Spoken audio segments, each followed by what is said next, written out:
Trabajos de mierda es un libro del antropólogo norteamericano David Graeber, publicado en su idioma original y también en español en 2018. Se trata de su libro póstumo, ya que Graeber falleció en 2020. David Graeber, también activista social, presenta su teoría de que existe una tendencia en nuestro mundo a generar trabajos inútiles. Dostoyevsky decía que el peor castigo era darle a un hombre una tarea a perpetuidad claramente inútil. ¿Acaso hay algo más desmoralizador que levantarse a las 7 de la mañana cada día en la semana durante toda la vida para realizar un trabajo que uno siente que no hace falta o que hace al mundo un lugar peor? Pese a que, según el pronóstico de John Keynes, podríamos estar trabajando jornadas laborales de 15 horas semanales, hoy, por el contrario, la tecnología es utilizada para conseguir que todos trabajemos más. Y para ese propósito se han tenido que crear empleos inútiles.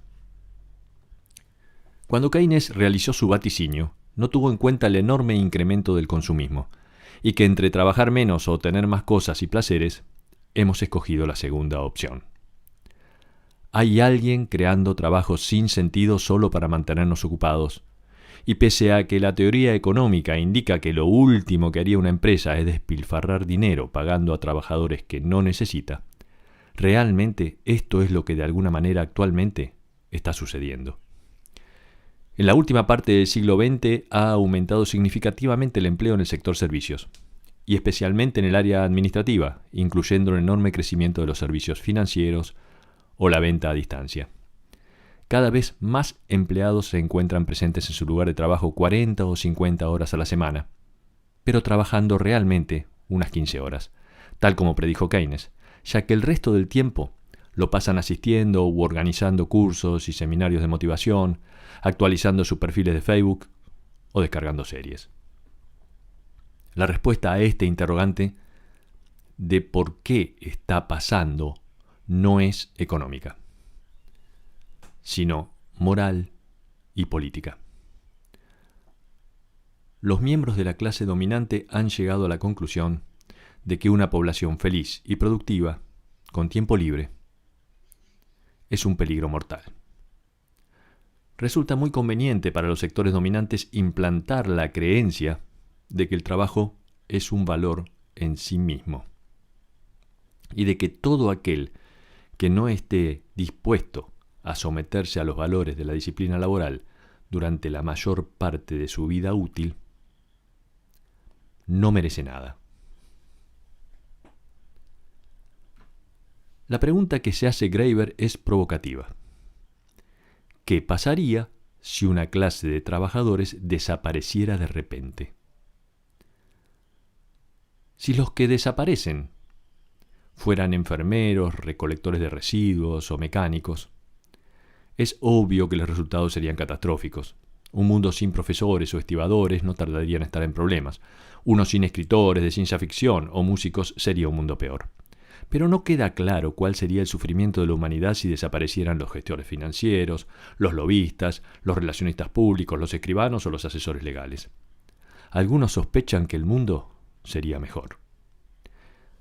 En encuestas realizadas alrededor del mundo preguntando si tu trabajo aporta algo significativo a la sociedad, sorprendentemente, 1/3 de los encuestados respondió que creía que no. Estamos frente a un importante fenómeno social: la proliferación de trabajos de mierda. La pregunta es, ¿por qué? ¿Por qué nadie intervino para hacer algo al respecto? ¿Por qué tanta gente está convencida de que esta situación es normal o incluso deseable? Pero, ¿qué es exactamente un trabajo de mierda?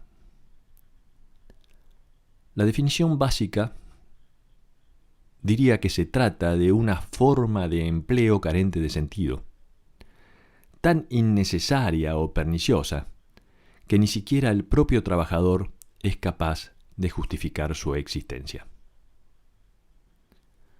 Existen 2 elementos específicos que caracterizan a un trabajo de mierda. Primero, tienen tan poco sentido que nadie se daría cuenta si la persona que lo hace desaparece. Segundo, el trabajo de mierda es el que el propio trabajador considera así. Hay que hacer una distinción importante entre trabajos inútiles y trabajos simplemente malos. No son lo mismo, aunque a menudo se confunden ambos términos. Los trabajos malos son los llamados trabajos basura. Los trabajos de mierda son trabajos inútiles, aunque suelen estar muy bien pagos, con buenas condiciones laborales. En cambio, los trabajos basura, por el contrario, no son trabajos de mierda, porque involucran tareas necesarias que benefician a la sociedad. Pero los trabajadores que las realizan suelen ser maltratados y mal pagados. Es el caso de los trabajadores de las empresas de limpieza, por ejemplo, porque los trabajos basura suelen ser manuales y pagarse por horas, y quienes hacen trabajos basura suelen ser objetos de humillaciones porque se les aprecia poco, aunque se sabe que hacen algo útil. Mientras que los trabajos de mierda suelen ser de oficinas y se percibe un salario mensual generalmente bueno, y quienes hacen trabajos de mierda suelen estar rodeados de prestigio y reconocimiento. Se los considera exitosos. También puede haber casos de trabajos de mierda y basura, y esta es la peor coincidencia laboral. Resumiendo, existen trabajos mayormente de mierda, parcialmente de mierda y totalmente de mierda. ¿Qué pasa con los trabajos que son solo parcialmente de mierda? Dice Graeber que hay muy pocos trabajos que no tengan al menos algunos elementos carentes de sentido. Incluso trabajos imprescindibles como el de los profesores universitarios tiene ese rasgo cuando deben cumplimentar cada vez mayor cantidad de papeleo. Existe un creciente proceso de mierdificación de los trabajos reales e incluso de los trabajos útiles. Inexorable, el proceso de mierdificación avanza más entre los empleos de clase media que de clase trabajadora. David Graeber plantea una tipología de los trabajos de mierda y menciona 5 tipos identificables que se definen por su quehacer. Primero, los lacayos. Segundo, los esbirros. Tercero, los parcheadores. Cuarto, los marcacasillas.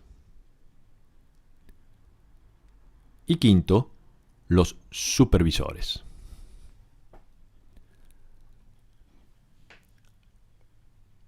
Los lacayos son trabajos que existen solo para hacer que otra persona se sienta o parezca más importante.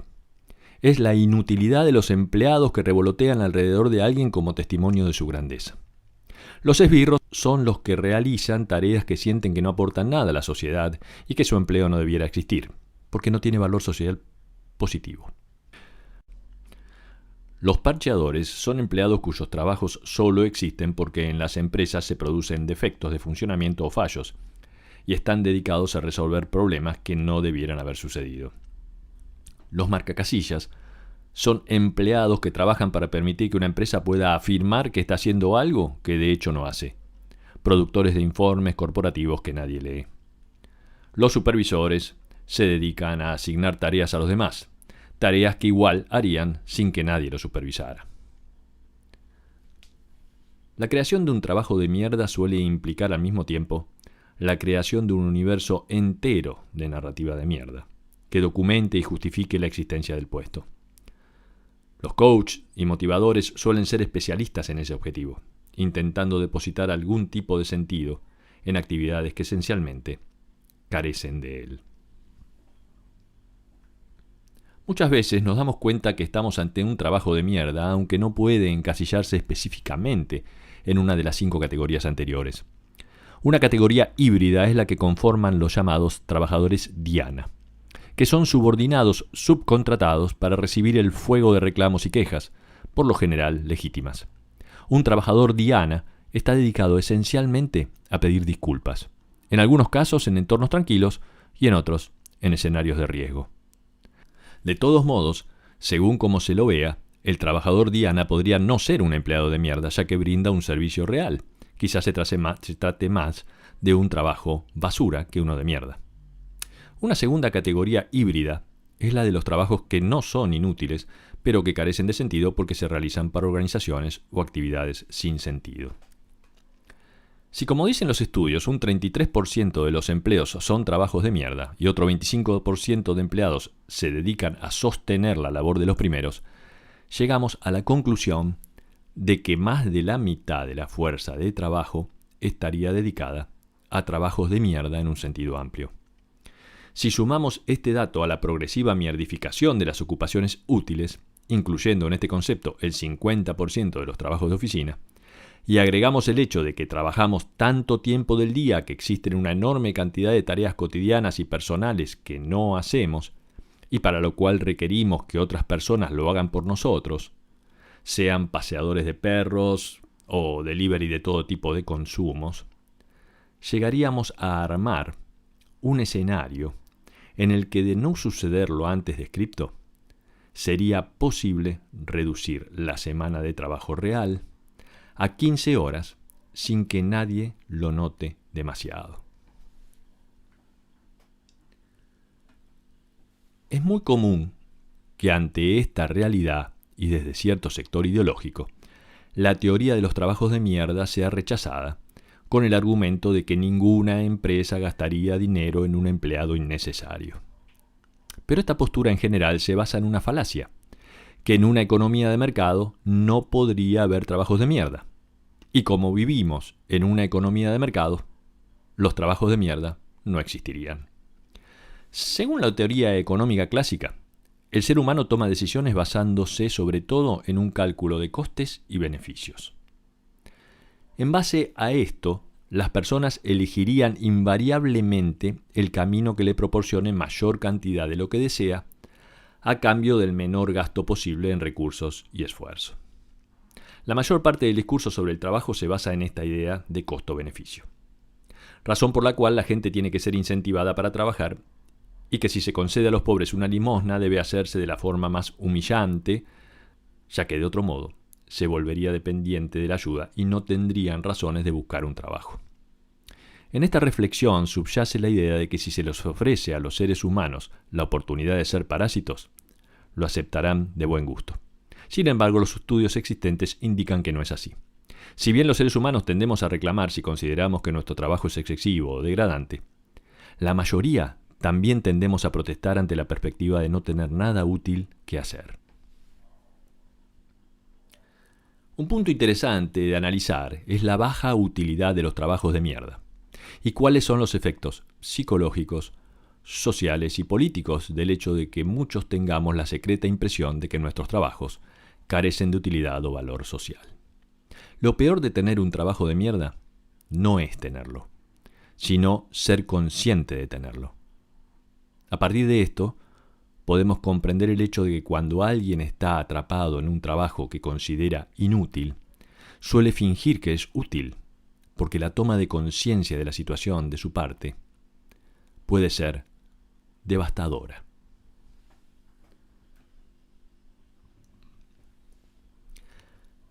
La idea de que el tiempo de una persona pueda pertenecer a otra es bastante peculiar y nueva. La mayoría de las sociedades anteriores a la nuestra no podrían imaginar algo así. El historiador especializado en historia clásica, Moses Finley, decía que un antiguo griego o romano veía un alfarero y podía imaginarse comprando sus vasijas. Y también podía imaginarse comprando al propio alfarero, pero no se le ocurriría la idea de comprar el tiempo del alfarero.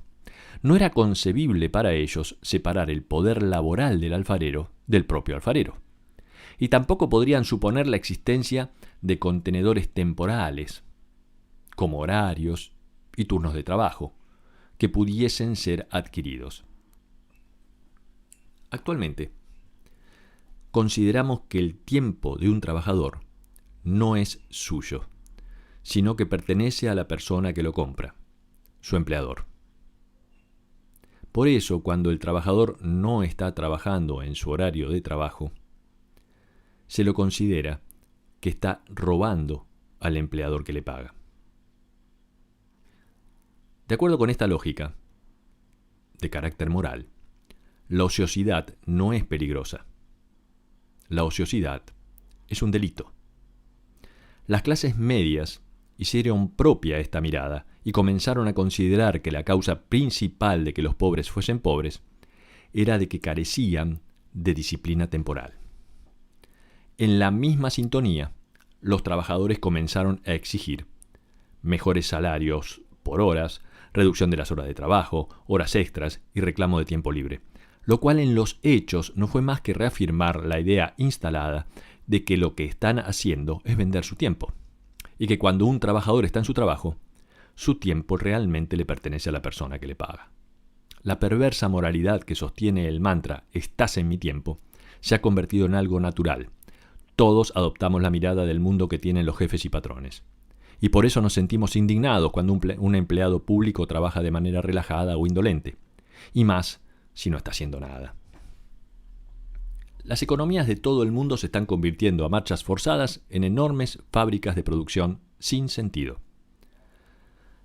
Durante gran parte del siglo XX, los regímenes socialistas buscaban el pleno empleo, tomando la decisión política de crear trabajos ficticios. Y los socialdemócratas en todo el mundo también se dedicaron a poblar de trabajos el sector público. Y aunque esto parecía haber terminado con el colapso soviético en los 90, la nueva era neoliberal, que prometía eficiencia, nos muestra más de lo mismo. El sector industrial comenzó a retroceder ante el avance del sector de los servicios, no solamente comercios y trabajos asistenciales, sino también rubros como finanzas, comunicación y bienes raíces, proliferando empleos administrativos, consultores, oficinistas, contables, informáticos, etc.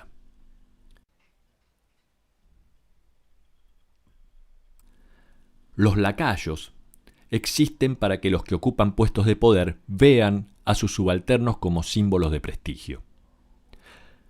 Los esbirros se contratan por un deseo de superioridad.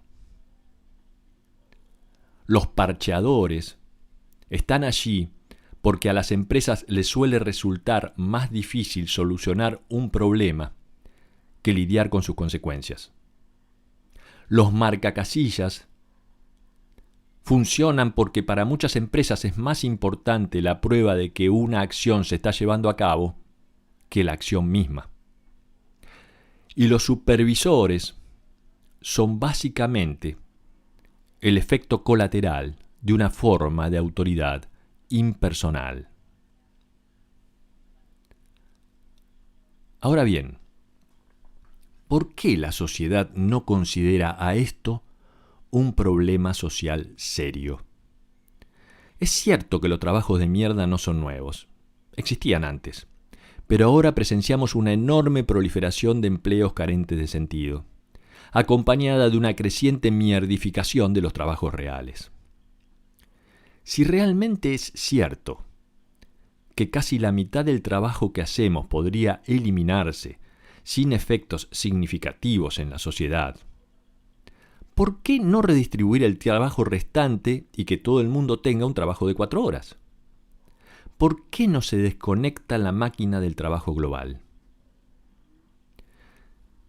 Si bien hace 100 años ya se suponía que en el siglo XXI podríamos trabajar muy poco, y seguramente tenían razón, sin embargo hemos decidido que es preferible que millones de seres humanos pasen sus vidas fingiendo trabajar en hojas de cálculo o preparando diagramas para reuniones de personal.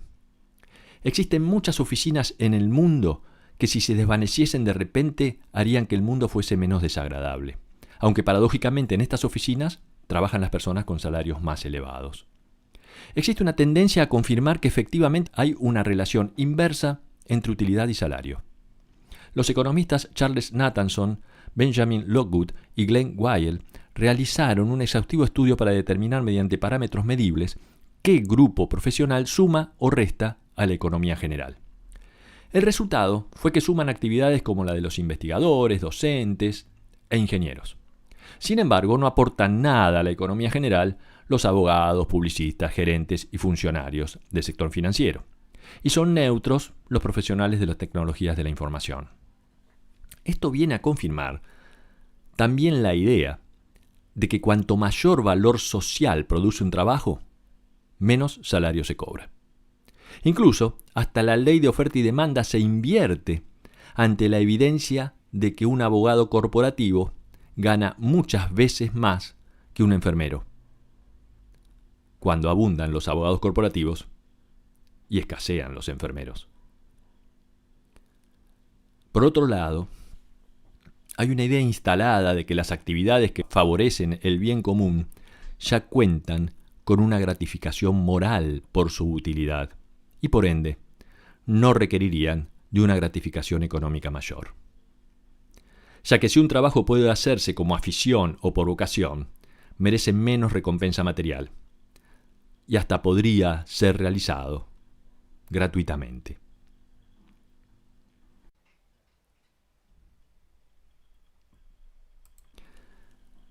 Según esta perspectiva, un trabajo que se hace con compromiso y placer pareciera no ser un trabajo.